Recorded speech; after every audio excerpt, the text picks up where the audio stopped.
UP के आगरा जनपद के सदर थाना के बीएसएनएल ऑफिस के पास पुलिस की नाकाबंदी के दौरान एक 50,000 का वांछित अपराधी मुकेश ठाकुर को पुलिस ने जांच के लिए रोका तो मुकेश ठाकुर ने पुलिस पर फायरिंग कर दी, जिसके जवाब में पुलिस ने जवाबी फायरिंग की, जिससे मुकेश ठाकुर गंभीर रूप से घायल हो गया था, जिसको एसएन मेडिकल में भर्ती कराया गया, जहां इलाज के दौरान उसकी मौत हो गई। पुलिस आईजी नवीन अरोड़ा के अनुसार मुठभेड़ के दौरान मुकेश ठाकुर घायल हो गया था और उसके बाद में उसकी मौत हो गई, जिस पर इरादत नगर से बैंक लूट के अलावा कई और मामले दर्ज थे।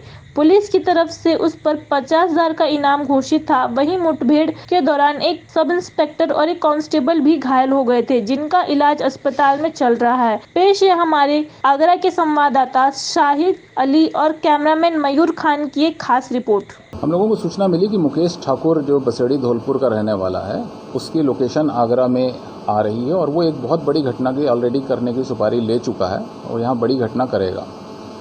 इस सूचना पे SWAT टीम और सर्विलांस टीम को एसएसपी साहब ने निर्देश दिए और ये इसको फिजिकल और इलेक्ट्रॉनिक सर्विलांस के माध्यम से नज़र रख रहे थे। एक बहुत अच्छा मुखबिर था हमारे पास, जिसने जब रात को ये हुआ कि रोहटा रोड से ये लोग आ रहे थे तो उसने शिनाख्त भी इनकी कर दी। जब इनकी घेराबंदी हुई और इनकी मोटरसाइकिल सस्पेक्टेड लगी, उस मोटरसाइकिल का जब नंबर प्लेट चेक किया गया तो ये पाया गया कि वो फर्जी नंबर प्लेट। इस आधार पर फिर इनको थाना सदर बाजार लाया गया। इनसे पूरी पूछताछ हुई।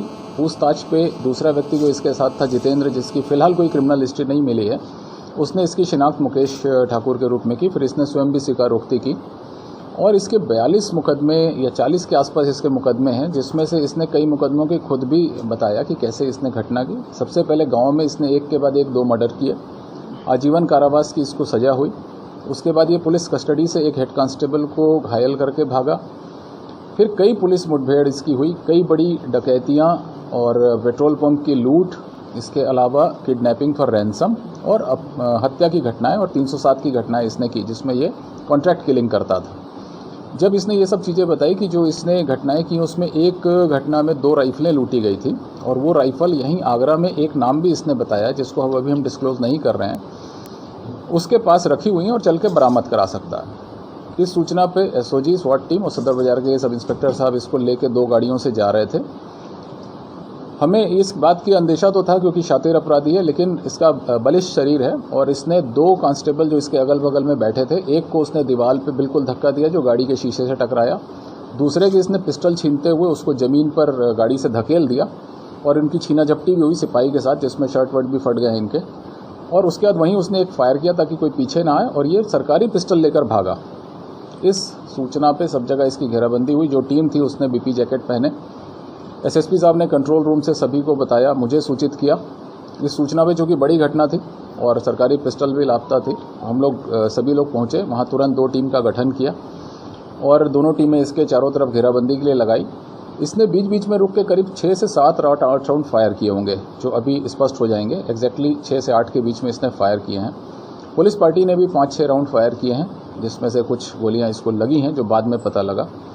और कुछ समय बाद जब इसकी तरफ से फायर रुका तो पास जाके देखा गया तो ये काफ़ी गंभीर स्थिति में था। इसको तत्काल एसएन मेडिकल कॉलेज भेजा गया, जहां इसको ब्रॉड डेड डिक्लेयर कर दिया है। और फिलहाल इसके जो 2 राइफलें बरामद है, वो अभी हमारा काम शेष है। जिस व्यक्ति के यहाँ इसने बताई उसके यहाँ दबिश दी गई है, वो यहाँ से भागा हुआ है। जल्दी उसकी गिरफ्तारी होगी और कोशिश करेंगे राइफल भी बरामद हो। इसके ऊपर 50,000 रुपये का इनाम तत्कालीन आईजी ने फरवरी में किया था और धौलपुर से एडीजी साहब ने राजस्थान से 25,000 रुपये का इनाम किया हुआ है। करीब 40 मुकदमे के आसपास इसके लंबित हैं, जिसमें सनसनीखेज वारदातों में इरादत नगर में जो इसने बैंक लूट की है, पेट्रोल पंप लूट की है बसई जगनेर या जगनेर में, और एक इसने छत्ता में एक व्यापारी की हत्या की सुपारी ली थी और सौभाग्य से वो बच गए। 307 का मुकदमा कायम हुआ था।